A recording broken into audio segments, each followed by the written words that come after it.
तो चलिए दोस्तों बात करते हैं अटलांटिक ओशन के करंट की। तो सबसे पहले हम इसको ना दो पार्ट में डिवाइड कर लेते हैं, north of equator north Atlantic और south of equator south Atlantic के ओशन करंट। सबसे पहले देखते हैं नॉर्थ अटलांटिक के ओशन करंट की। तो कहानी शुरू करते हैं हमारे नॉर्थ और साउथ इक्वेटोरियल करंट से।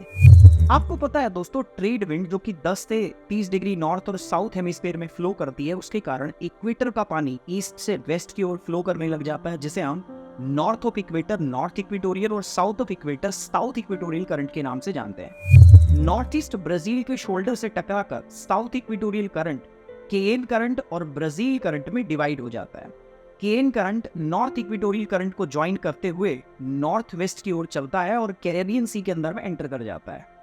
इस करंट का एक छोटा सा हिस्सा गल्फ ऑफ मैक्सिको में भी एंटर करता है और फ्लोरिडा स्ट्रेट जो कि क्यूबा और फ्लोरिडा के बीच में है, फ्लोरिडा करंट के नाम से बाहर निकलता है।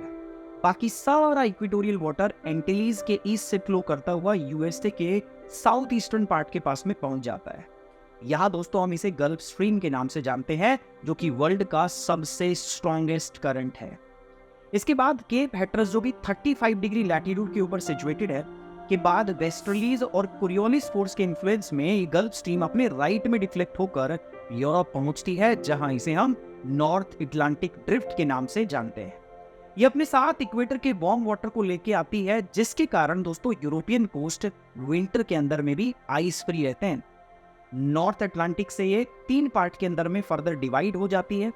एक पार्ट नॉर्थ में आर्कटिक की तरफ, एक पार्ट ईस्टर्न साइड में ब्रिटेन की तरफ और एक आइबेरियन कोस्ट से साउथ की तरफ कैनरीज करंट के नाम से फ्लो करने लग जाता है।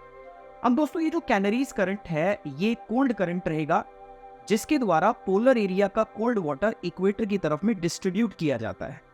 कैनरीज करंट आगे जाके नॉर्थ इक्वेटोरियल करंट में मर्ज हो जाता है और एक क्लॉकवाइज सर्कुलेशन को कंप्लीट करता है।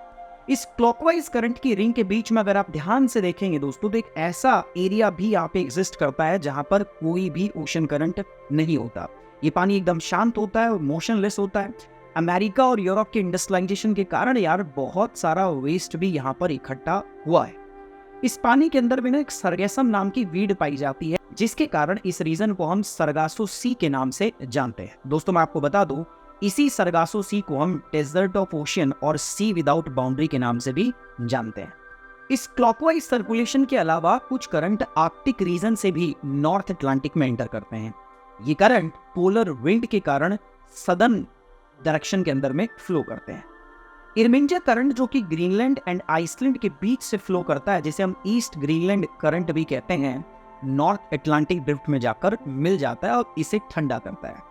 वही लैब्राडोर करंट ग्रीनलैंड और बफिन आइलैंड के बीच से होता हुआ न्यू फाउंडलैंड के पास गल्फ स्ट्रीम से मिल जाता है दोस्तों। अब दोस्तों यहाँ पे अगर हम बात करें, न्यू फाउंडलैंड में कोल्ड और वार्म करंट जो है मिल रहा है, जिसके कारण न्यू फाउंडलैंड का कोस्ट फाइटोप्लैंक्टन में रिच हो जाता है। And these phytoplanktons are eaten by the zooplankton and these zooplankton are eaten by the fishes. और इसीलिए दोस्तों ये रीजन जो है, ये दुनिया में सबसे ज्यादा फिश प्रोडक्शन करने वाला एरिया माना जाता है। दोस्तों अब हम बात करते हैं साउथ अटलांटिक के ओशन करंट की। दोस्तों साउथ अटलांटिक भी ना सेम पैटर्न फॉलो करता है, बस यहाँ जो सर्किट होता है वो एंटी क्लॉकवाइज बनता है।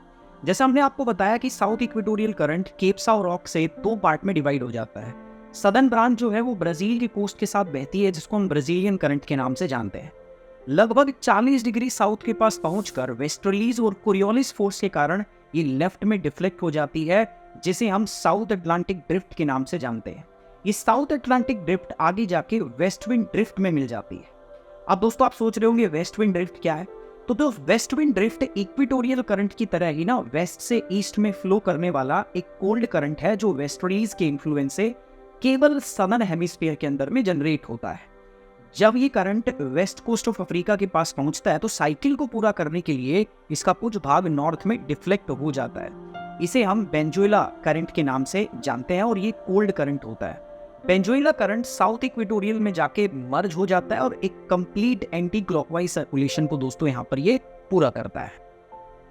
दोस्तों यहाँ पे हमने जितने भी रेड कलर वाले ओशन करंट्स आपको दिखाए हैं, वो सारे के सारे वार्म करंट है और ब्लू कलर वाले कोल्ड करंट है। इसको ध्यान रखिएगा, क्योंकि एग्जाम के अंदर में कई बार कोल्ड और वार्म ओशन करंट्स के बारे में पूछ लिया जाता है। आप सभी लोगों का बहुत बहुत धन्यवाद। वीडियो अच्छी लगी तो लाइक शेयर जरूर करना। चैनल को सब्सक्राइब कीजिएगा दोस्तों, ताकि मैं भी अच्छे से मोटिवेट रहूं और आपके लिए इस प्रकार की अच्छी अच्छी वीडियो लेके आ सकूं। Thank you.